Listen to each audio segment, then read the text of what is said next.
આ ખેડૂત આક્રોશ રેલીના સભામાં ઉપસ્થિત ગુજરાત પ્રદેશ કોંગ્રેસના પ્રમુખ આદરણીય ભાઈ શ્રી અમિતભાઈ ચાવડા,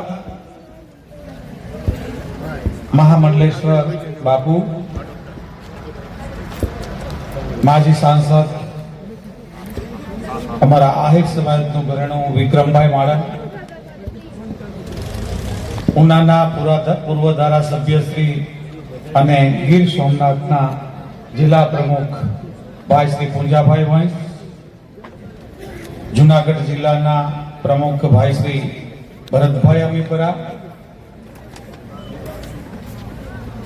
આ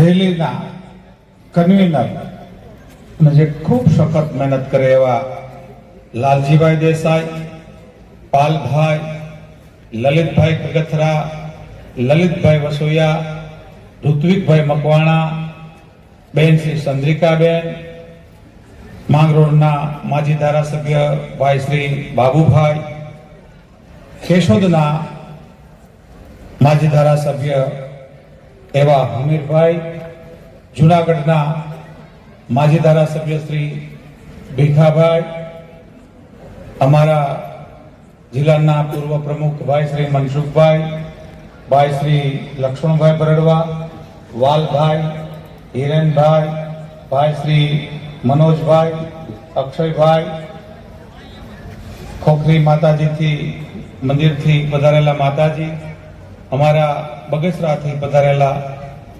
પીરબાપુના મહંત શ્રી અમારા ડોક્ટર કીર્તિબેન અગ્રાવત, બેન પ્રગતિબેન, ભાઈ શ્રી માજી ધારાસભ્ય પરબતભાઈ, અમારા અમિતભાઈ, ભાઈ શ્રી પૂર્વ પ્રમુખ હરેશભાઈ, એવા જ માંગરોળ તાલુકાના પૂર્વ પ્રમુખ અને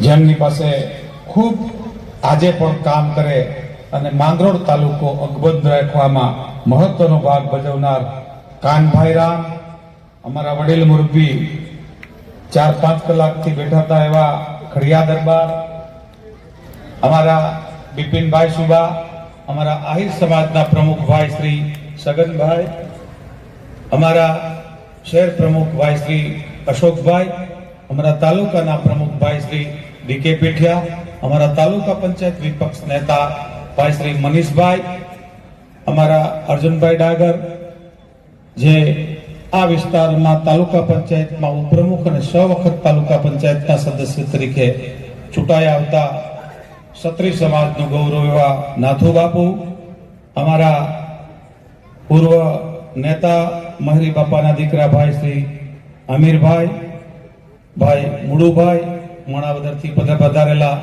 દિલીપભાઈ, ભાઈ વત્સીભાઈ, ભાઈ ગાંગાભાઈ, ભાઈ જેઠાભાઈ, ભાઈ ખીમભાઈ, એમ તમામ લોકોના નામ આવડે છે, પણ બધાને અને ખાસ કરીને જે પત્રકાર મિત્રો ખૂબ સારી રીતે અમે સુલેમાનભાઈ જ્યારે મળીને સરકારની ક્ષતિઓને દૂર કરવા પ્રયાસ કરે છે, એવા તમામ પત્રકાર મિત્રો, અમારા અહીંના એલાઉન્સર ભરતભાઈ લાડાણી, મથુરભાઈ ગરેજા, ભાઈ શ્રી મહેશભાઈ, કેતનભાઈ, તેમજ તમામ ભાઈઓ અને બહેનો, આભાર.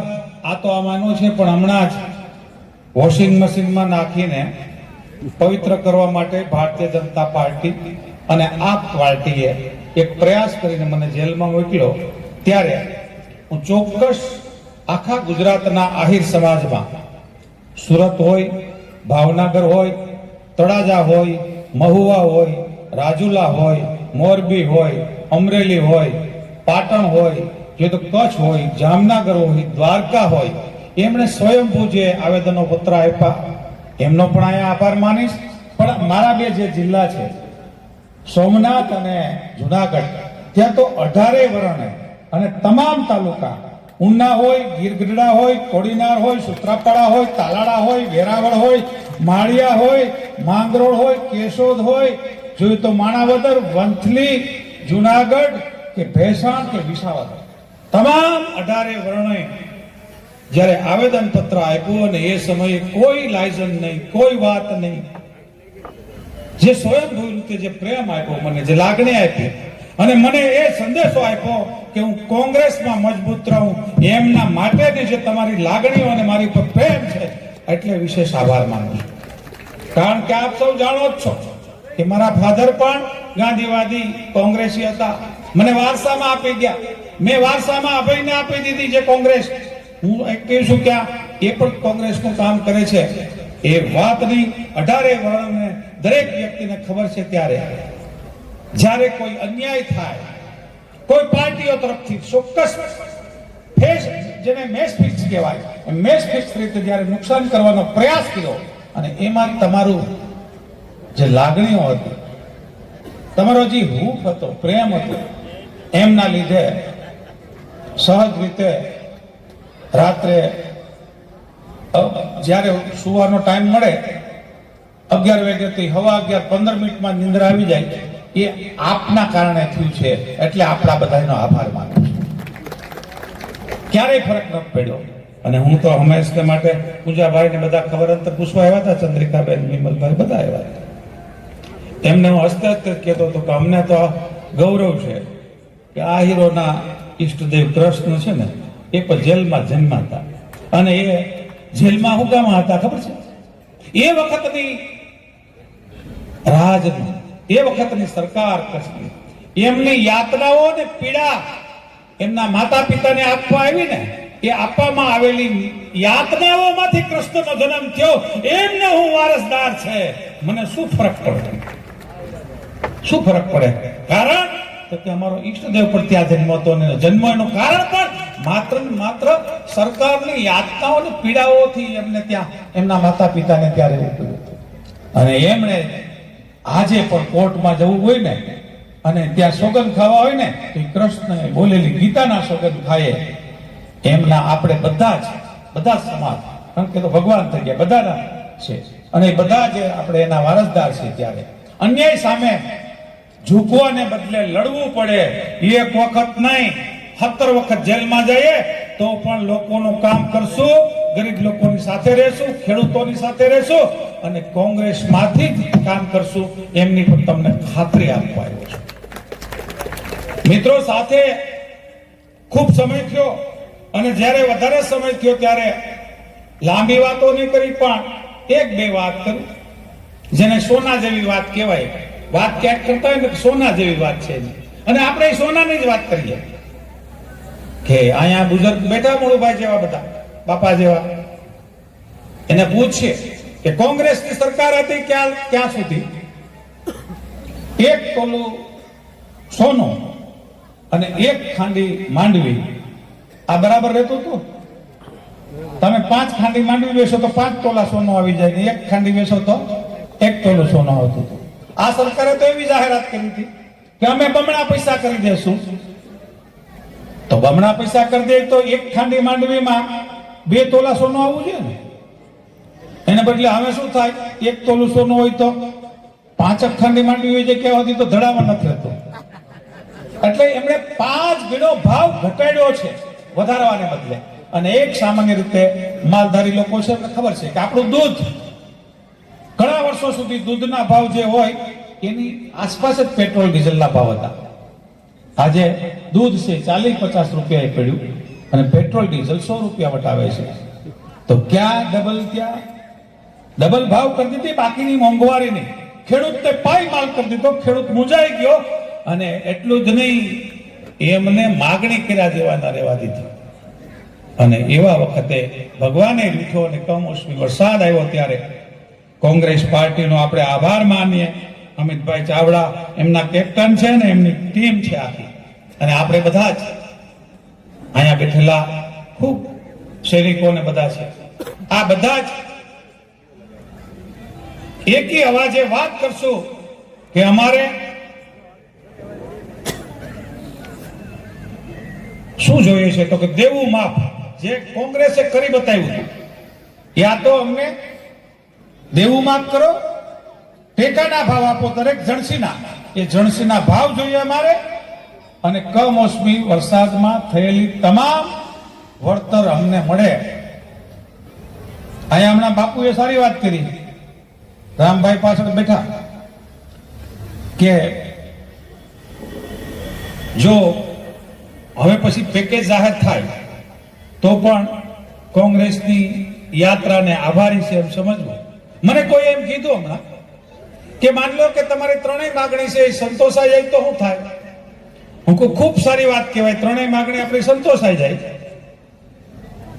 આપણા દેવા માફ થાય, આપણના ટેકાના ભાવ છે દરેક જણસીનો ટેકાનો ભાવ થાય, યા તો જે કર્ણાટક સરકારમાં ભાવાંતર છે એ થાય, અને આપણે તમામ વળતર ચૂકવાઈ જાય. તો આ આપણી યાત્રા છે એ બંધ કરવાનું કોઈ કારણ નથી ને વિજય યાત્રામાં ફેરવી નાખશું આપણે. પણ યાત્રા તો પૂરી જ કરશું ને વિજય યાત્રામાં કરી નાખશું આપણે. અને વિજય મળ્યો જ ગણાય ને. એટલે અને આજે ગજબ વાત કરી અમિતભાઈ અને અમારા વિમલભાઈ અને ધારાસભ્ય તરીકે કે કોંગ્રેસના તમામ ધારાસભ્યો જો દેવું માફ કરે અને કોંગ્રેસની જે માગણીઓ છે એ સ્વીકારે તો એમનો પગાર છે એ 2 વર્ષ કે જે બાકી રહ્યા છે એ તમામ પગાર આ સરકારની તિજોરીમાં ઘટે તે એ ભરી એને આપી દે એમ. અને એવી જો કોંગ્રેસની માગણી લાગણી પ્રજા માટે હોય ત્યારે પ્રજાએ ચોક્કસ ખેડૂત ભાઈઓએ અને તમામ વર્ણોએ, અહીં તો વેપારીઓ છે, વેપાર પણ ખેતી આધારિત છે, તો તમામ લોકો જે આપ કામ કરી રહ્યા છો એ ડબલ જોરથી ડબલ તાકાતથી કામ કરો. આપણે આપણું કામ કરે જઈએ, આપણે લીટી મોટી કરશું તો કોઈની લીટી ભૂંવા જવાની જરૂર નથી. કારણ કે વાસ્તવિક રીતે ખેડૂત આજે ખૂબ નુકસાન થયો. અને હું વધારે ભાષણ એટલા માટે નથી કરવા માંગતો કે મેં ઘણી વખત આપની સામે બોલ્યા વાત થઈ જ છે. જોઈએ તો ઘેડની નિગમનો અમે ઘેડ નિગમ બનશે એમનો મેનિફેસ્ટો જે ચૂંટણીનો હોય ને એમાં લેવડાવ્યો હતો દીપકભાઈ બાબરિયાનો આપણો હતો સાહેબ, કે જો આપણી સરકાર આવશે તો એક કોંગ્રેસ વખતે હતું ઘેડ વિકાસ નિગમ, એક ફરી ઘેડ વિકાસ નિગમ કરશું અને એમાં જેટલા પૈસા જોતા હશે એવું મેનિફેસ્ટોમાં પણ આપણો હતું. ત્યારે બહુ લાંબી વાત નહીં કરતા આપ સૌ અહીંયા પધાર્યા અને ખૂબ લાંબો સમય રાહ જોઈ, એટલો સમય કોઈ રાહ જ ના જોઈ. આવા સમયમાં એમ છતાં આપ સૌએ 4-5 કલાક સુધી બેઠા એટલે ફરીથી આપણો આભાર માનું છું. અને એક આપ સૌને વિનંતી કરું છું કે કોઈ પણ અહીંયાથી જમા વિના ન જાય. રોટલાની વ્યવસ્થા બધાની છે જ, તો બધા રોટલા ખાઈને જાય અને છેલ્લે સુધી થોડા ધીરજ રાખે અને તમામ લોકો જમીને જાય એટલી વિનંતી સાથે વિરમું છું. જય જવાન, જય કિસાન, જય હિન્દ, જય દ્વારકાધીશ, જય સોમનાથ. મરે જવાન મરે કિસાન, પણ ભાજપને કઈ પડી નથી. 1100 ખેડૂતો શહીદ થઈ ગયા હોય તો આ રાજા રાવણને એની સામે જોવાની દરકાર નથી. અને આ ઘણા બધા વડીલ મુરબ્બીઓ બેઠા છે, મારે બહુ ટૂંકમાં વાત કરવી છે એટલે આપ સૌને કેવા આવ્યો છે. વિક્રમભાઈ કીધું બહુ સ્પષ્ટ વાત છે કે આપણે ખેડૂત મટી જાય, ચૂંટણી આવે ત્યારે આપણા જાતના ભાગ કરી નાખે. કડવા પટેલ, રેવા પટેલ, આહિર, કારણિયા, કોરી, ઠાકોર તમામ સમાજના ભાગ કરી નાખે છે. એ ભાગના પ્રતાપે આજે આ ભારતીય જનતા પાર્ટી શાસન કરે છે. મારે ટૂંકમાં જ આપને કહેવું છે કે જે લોકો એના બાપ દાદા, એનું ખાનદાન કાયમને માટે અશોક ભટ્ટ હોય તો ખાડિયાની અંદર તેલના ડબ્બા ખાલી ખકડાવીને સરઘસ કાઢતા હતા. અહીંયા વજુભાઈ હોય, અરવિંદભાઈ મણિયાર હોય, એક સસ્તું ખાવા વાળા, તેલ ખાવા વાળા, ખેડૂતના ભાવ સામે આંદોલન કરવા વાળા એ ભારતીય જનતા પાર્ટીને આપણે આંખું વીટીને જે મત દીધા છે ને એના પ્રતાપે આજ ખેડૂતના દીકરાઓએ આંદોલન કરવાનો વારો આવ્યો છે. આપણે આપણા પગ ઉપર કુવાડા માર્યા અને હારા જે ખેડૂતની વાત કરવા વાળા લોકોને તમે પાથરમાં પાળિયા કરી દીધા, ગાંધીનગર જવા જ ન દીધા. એના ઘા છે, એના પ્રતાપ છે. આ વાત આપણો છે, આપણો. અને આપણે એવા લોકોને ચૂંટી મોકલીશ કે આજે 162 જણા ભારતીય જનતા પાર્ટીના ધારાસભ્યો એક મળદનો દીકરો એમ કહી કે એમ નથી, ખેડૂતના દેણું માફ કરો. તમે ધારાસભ્ય નથી ચૂંટતા, નરેન્દ્ર મોદીને અમિત શાહના પટાવાળા ચૂંટો છો. પટાવાળા એ વસ્તુ તમે યાદ રાખી લ્યો. એ વાત તમને કરવા આવ્યો છે. મારા ઘણા બધા નેતાઓ આયા છે એટલે મારે બહુ લાંબી વાત નથી કરવી, પણ આપ સૌને વિનંતી કરું છું કે એક નાનો 42 વર્ષનો હતો વિક્રમભાઈ, ત્યારે પેલી જિલ્લા પંચાયતની ચૂંટણી લડ્યો તો રાજકોટ જિલ્લાના ટંકારા તાલુકાના નેકનામની સીટ ઉપર. તેથી મારું સૂત્ર હતું, ખેડૂત, ખેતી અને ગામડું બચાવો, ભાજપને ભગાવો. આજે તમને હું એ જ કહું છું કે ભારતીય જનતા પાર્ટીને ખેડૂત સાથે નાવા નીચોવાનો સંબંધ નથી. આ ખેડૂત માટે ભારતીય જનતા પાર્ટી નથી. એને સ્માર્ટ સિટી બનાવવા છે, તમારા ગામડાને ઉજ્જડ કરી નાખવા છે, તમારા ખેતીને બરબાદ કરી નાખવી. એનો ધ્યેય માત્ર લક્ષ્ય શહેરીકરણનો છે. અને ગામડામાં આપણે બધાને 10-10 વીઘા વેચી દીકરાને પરણાવવો પડે એ પરિસ્થિતિ થઈ ગઈ છે. આવતા દિવસો એવા આવશે મારા બાપ, યાદ રાખજો. વિક્રમભાઈ કહેતા હતા, અમે 7 બારના પાણીયામાં નામ નહીં રહેવા દે. આ ભાજપ એટલી વસ્તુ ઓળખી લ્યો. આ વાત કરવા તમને આવ્યો છો. ખૂબ ખૂબ આભાર. જય હિન્દ, જય ભારત. ચાલુ હતી ત્યારે પ્રમુખશ્રીને બધા આવ્યા એટલે મેં વાતને શોર્ટ કરી. ખેડૂતો માટે લડવાની એક વાત છે અને મારે તમારી સમક્ષ એટલે કરવી પડે કે આજે ભાજપના 162 ધારાસભ્યો છે, માંગણીઓ કરે છે, નાટક કરે છે. સરકાર હંમેશા જનતાની હોય છે, સરકાર કોઈ પાર્ટીની નથી હોતી. એનો એક દાખલો દેવા માટે થઈને મેં આ વાત અધૂરી હતી, તમારી સમક્ષ આવ્યો છું. 2 જ મિનિટમાં વાત પૂરી કરી અને હવે અમિતભાઈ બોલશે. મિત્રો, હું સાંસદ સભ્ય હતો. રાજસ્થાનના બાડમેર થી દ્વારકાના ભોગાત સુધી પાઇપલાઇન પડતી હતી, જે કેન્દ્ર સરકારની પાઇપલાઇન હતી, જેમાં 40% હિસ્સો કેન્દ્ર સરકારનો હતો. મનમોહનસિંહ એનું ખાતમુહૂર્ત કર્યું હતું. ખેડૂતોને એના ભાવ નહોતા મળતા. ગુઠ્ઠાના 1500 રૂપિયા નક્કી કર્યા હતા. પોણા 2 વર્ષ સુધી મારા પોતાના ખર્ચે મારી સરકાર સામે મેં આંદોલન કર્યું. પોણા 2 વર્ષ લગી કામ નથી થવા દીધું. ત્યારે મુરલી દેવરા એ પેટ્રોલિયમ મંત્રી હતા. એને મને કીધું કે વિક્રમભાઈ શું કરો છો? આપણી સરકાર છે, મનમોહનસિંહે ખાતમુહૂર્ત કર્યું છે, તમે કોંગ્રેસના વફાદાર છો. ના સાહેબ, તમારી ભૂલ છે. હું કોંગ્રેસનો વફાદાર છું, પણ બીજા નંબરનો હું જનતાનો પહેલો વફાદાર છું. કાલ કાઢતા હોય તો આજ મને કાઢી મેલો. જો મનમોહનસિંહ કહેતા હોય તો ખેડૂતોને પૂરું વળતર આપો ને મારા વાલા. ક્યાં ખીચામાંથી આપવા છે? આ કિસ્સો જગજાહેર છે અને મંચની અંદર જાહેરમાં કહું છું. 1500 રૂપિયા ગુઠ્ઠાનો જે ખેડૂતને ભાવ મળતો હતો, લાલપુરના રાસનપરની અંદર 2 ભાઈઓના ભાગ પડ્યા. એક ભાઈનો ભાવ 1500 ના ગુઠ્ઠા લેખે એટલે 1 લાખ રૂપિયા મળ્યા. અને મારે પોણા 2 વર્ષની લડત પછી 37,000 રૂપિયા ગુઠ્ઠાનો ભાવ આપી અને કંપની આજે ભાટિયાની બાજુમાં આજે પણ એ કંપની છે, કેન્સ ઇન્ડિયા કંપની, જે ભલગોરથી બાડમેરથી નીકળીને અહીંયા પહોંચી છે. ભાજપના મિત્રોને કહેવા માંગુ છું કે તમારી સરકારની વાતો કરો છો, ખોટી માંગણીઓ કરો છો. જો તમારામાં તાકાત હોય તો તમારી સરકારની સામે પણ બાયો ચડાવો ને. ભલે કાઢી મેલે, તમે ખેડૂતના દીકરા છો. આ ખેડૂતો તમને સાચવશે. ભાજપને તો જ્યારે જરૂર નહીં હોય ને ત્યારે તમને કાઢીને મૂકી દેશે. જેના તમે દીકરા છો એના વફાદાર થાવ ને. આ કિસ્સો એટલા માટે કીધો છે કે આ કિસ્સો એ મીડિયાના માધ્યમથી ધારાસભ્યો લગી એ પહોંચશે. કોકે તો હિંમત દેખાડવી પડે પોતાની સરકાર સામે, અને પોતાની સરકાર સામે કોંગ્રેસીઓ જ લડી શકે, બીજું કોઈ ન લડી શકે. આ જ કોંગ્રેસની સરકાર આવશે અને ભવિષ્યની અંદર અન્યાય નહીં જ થાય, પણ ક્યાંક જરૂર પડશે તો અમે અમારી સરકારની સામે પણ બોલવા માટે સક્ષમ છીએ.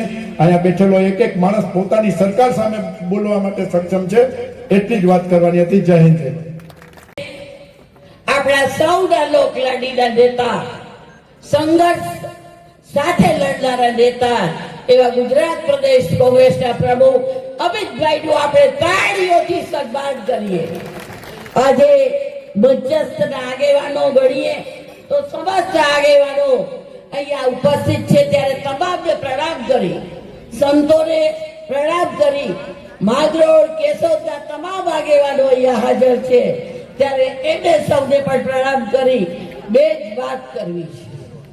અને બે વાતે કરવી છે. આજે મને ગૌરવ છે, આ ઘેર વિસ્તારના આગેવાનોને ગૌરવ હશે કે ગુજરાતના મુખ્યમંત્રી માધવસિંહભાઈ સોલંકી હતા, ખેડ પ્રધાન આપણા મહંત સાહેબ હતા, અને ઘેડમાં ચણાના પાકમાં ઈયળ પડી, ખબર નહોતી. માધવસિંહભાઈને કહ્યું કે માધવસિંહભાઈ દવાનો છંટકાવ કરાવવો પડે, અને એ માધવસિંહભાઈ એ મહંત સાહેબે આ બેઠેલા ઘેરના આગેવાનોને ખબર છે કે હેલિકોપ્ટર લઈ આવી ને દવાનો છંટકાવ કર્યો તો એ આપણી કોંગ્રેસ હતી, એ આપણા કોંગ્રેસના નેતાઓ હતા. આજની પરિસ્થિતિ શું છે? અમે લોકો તમારી પાસે આવીએ, તમને વાત કરીએ, તમારે આજે કમળ દેખાય. આ વિસ્તાર કેશોદની અંદર અમારી બાગરોડની કમનસીબી છે. તમારે બે સંસદ સભ્યો છે, એક બાજુ વિમલના પટ્ટામાં રાજેશ આવે ને આ બાજુ પટ્ટામાં મનસુખ માંડવિયા આવે. માંગરોળ એ ધારાસભાની બે સીટ જીતાડે પણ ખરું અને પતાવે પણ ખરું. એ માંગરોળની તાકાત છે. અને આજે મારે કેવું છે કે મનસુખ માંડવિયા હીરાભાઈ જોટવા ચૂંટણી લડતા હતા, બાજુ આપણા લલિત વસોવા ચૂંટણી લડતા. અમે વિનંતી કરી હતી, આજે બીજા નંબરનું સ્થાન ધરાવતા મનસુખ માંડવિયાને આ કેશોદમાં ખોબે ને ધોબે મત આપે. ઘેર વિસ્તારના ધારાસભ્ય છે.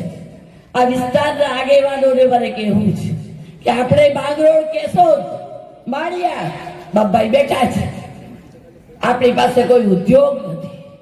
આપણે એક બાજુ ખેતી છે ને એક બાજુ દરિયા ખેડૂ છે, બેની વચ્ચે આપણે રહીએ છીએ. ત્યારે ઉપરવાળો કુદરત કોપામાં થયો છે, અને કુદરત કોપામાં થયો છે ત્યારે એક નાની એવી વાત કરીશ કે રાજા ઘોડી લઈને નીકળ્યો, તરસ લાગી એને. એક ડોસીબા ખેતરના શેઢે બેઠા હતા કે બા મને પાણી પાવ. ડોસીબાએ કીધું કે પાણી જઈ, હું શેરડીનો વાડ છે એ કાપીને શેરડીનો રસ તમને પીવડાવું. રાજાને એમ થયું શેરડીનો રસ મીઠો મધુર હતો, અને રાજાને એવું થયું કે ઓહો આટલો રસ આ કેટલું કમાતા હશે, આને વધારે ટેક્સ નાખવો જોઈએ. ડોસીબાએ કીધું કે રાજા ભાઈ હું તમને બીજો ગ્લાસ લઈ આવું. અને જેવો બીજો ગ્લાસ લેવા ગયા ત્યારે શેરડીનો એક રસનો ટીપું ન ઢંકીડ્યું.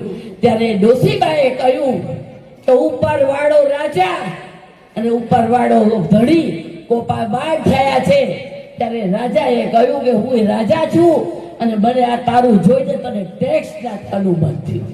એ આ ભારતીય જનતા પાર્ટીની સરકાર, એના દેશના વડાપ્રધાન એને આપણા ખેડૂતો પર પણ ટેક્સ નાખવાની વાત કરીને આજે આપણને ભયંકર પરિસ્થિતિમાં મૂક્યા છે. પાક વીમા યોજનાની વાત 14 સુધી આવી, એ પછીની પરિસ્થિતિમાં પાક વીમા યોજના બંધ કરી. આગામ 9 તારીખથી ખેડૂતો માંડવી લેવાની વાત કરે છે, પરંતુ એ વખતે પણ આ સડેલી માંડવી છે, આ ભેજવાળી માંડવી છે, આ કાળી માંડવી છે એમ કરીને જે લેવાની આવવાની છે તે ટકાવારી બાપા આપણને મૂર્ખ બનાવવાની વાત કરવાના છે. ત્યારે મારા પછી અમિતભાઈ પહેલી વાર આવ્યા છે. મારું સદભાગ્ય છે કે આપ સૌના આશીર્વાદથી 25 વર્ષ સુધી ધારાસભ્ય મને તમે બનાવી છે. 2 વાર મને મારી સરકારે, મારા પક્ષના આગેવાનોએ, મારા શીર્ષ નેતૃત્વએ મિનિસ્ટર બનાવી છે. આજે માધવસિંહભાઈ સાથે કામ કરવાનો મોકો મળ્યો છે, અને એના ઈશ્વરભાઈ ચાવડા ખૂબ ગુસ્સાવાળા હતા. એના તો અમિતભાઈ આજે આપણે ત્યાં પધાર્યા છે, એનું મને ગૌરવ પણ છે. મને અતિશય આનંદ પણ છે, પણ ફરી એકવાર આપ સૌની બેન તરીકે કહેવું છે કે કોમવાદના પરિબળમાંથી બહાર નીકળો. કોણ તમારું કરશે, કોણ રાતે 12 વાગે જવાબ આપશે, એ વાત વિચારો. મનસુખ માંડવિયાને મત આપ્યા, ક્યાં ગયા મનસુખભાઈ? હમણાં પાલભાઈ વાત કરતા હતા ઘેડની. ઘેડ વિસ્તાર એ પોરબંદર, રણાવાવ, કુતિયાણા, માંગરોળ, કેશોદ ને ભાણાવદરનો ઘેડ વિસ્તાર છે અને 1500 કરોડની જાહેરાત કરી શું નકશામાં છે. ઘેડ વિસ્તારના આગેવાનો બેઠા છે.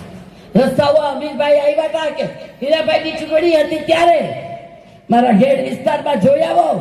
બગસરા વાળલા ને બગસરા બાલાગા અત્યારે પણ અમે હારીને અમારી મારુતિ કાર જાય છે. અશક્ય કશું જ નથી, કરવું પડે. પરંતુ ભારતીય જનતા પાર્ટીની દાનત નથી કે મારે કરવું છે. ફરીવાર કહું છું, વિચારો, જાગો. બહુ વાત આપણે ફસાણા, મૂરખ બન્યા, ક્યાંક રામના નામે મૂરખ બન્યા. રાવણજી સીતાજીને લઈ ગયા, આપણું પણ હરણ કરી ગયા. ફરીવાર કહું છું કે માંગરોળ, કેશોદ, ભાડિયા એ સંસદને પણ જીતાડે, 2 ધારાસભાને પણ જીતાડે. માત્ર આપણે એકવાર ઊભા થઈએ, એકવાર તાકાતથી લડીએ તો કોઈની માએ સવાસર સુખ થતી નથી કે અહીંયા કોઈ બીજું પેદા થાય. ફરીવાર આપ સૌને કહું છું કે આપણી દેવા નાબૂદીની વાત, આપણને પૂર્વ વળતરની વાત, આપણા ઘેરના વિકાસની વાત સાથે આપણે સંઘર્ષ કરીએ, આપણે સૌ લડીએ. આપ સૌ આવ્યા તે બદલ આભાર. ફરીવાર આપ મને સાંભળી તે બદલ આભાર. જય હિન્દ, જય ભારત. કિસાન આક્રોશ યાત્રા ના સંદર્ભે કેશોદ મુકામે ખેડૂત જનસભામાં ઉપસ્થિત ગુજરાત પ્રદેશ કોંગ્રેસ સમિતિના પ્રમુખ ભાઈ શ્રી અમિતભાઈ ચાવડા, પૂર્વ સાંસદ વિક્રમભાઈ, મંચ ઉપર ઉપસ્થિત મહાનુભાવો, સંતોના ચરણોમાં નમન. ઉપસ્થિત તમામ સંતો, નિમંત્રણને માન આપીને ઉપસ્થિત રહેલા કેશોદ તાલુકામાંથી ખેડૂત આગેવાનો, મોરબીઓ, વડીલો, યુવાન મિત્રો અને પત્રકાર મિત્રો, કિસાન જન આક્રોશ યાત્રા સોમનાથથી આજે શરૂ કરવામાં આવી છે. એની પાછળનો હેતુ ગુજરાતમાં છેલ્લા